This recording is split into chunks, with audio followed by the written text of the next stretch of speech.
ndambiwe uruvugiro rw'abanyarwanda baguha ibiryo barangiza bakagenda bakuvuga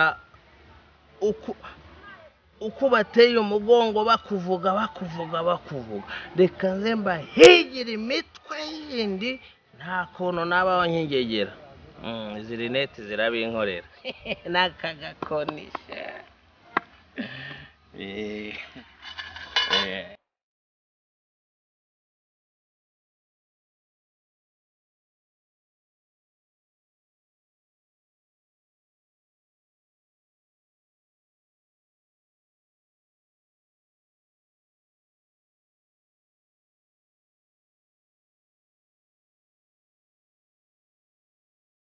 dore ndayicara asigaye yarabaye ikimuga cyangwa ni ubutekamitwe. mwafunguriye koko mwafunguriye nuko batari kuza bazanye menshi ngo nkwereke nanjye nibe n'undi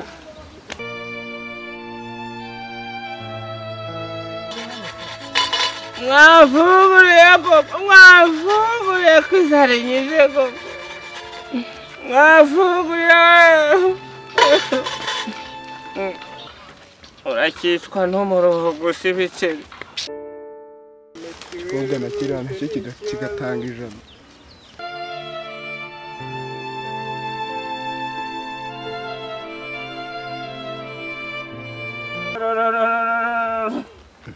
ayowe kamufashe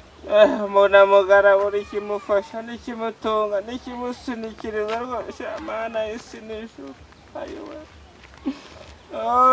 ndapfuye ayowe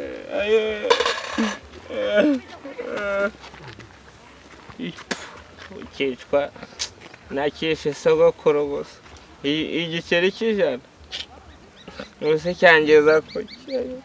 mwafunguriye koko mwafunguriye ayowe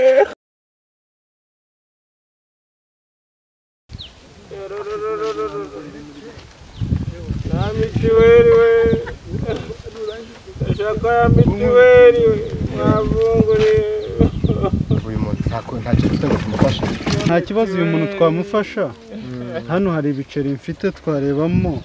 na sister hano nawe yaduhaho ku biceri akira urebe ko ufite tumufashe rega gufasha ni byiza mwana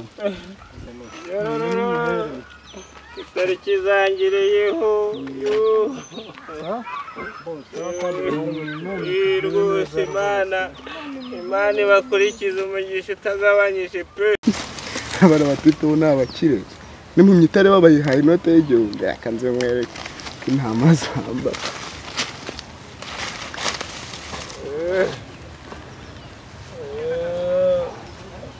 bafunguriye koko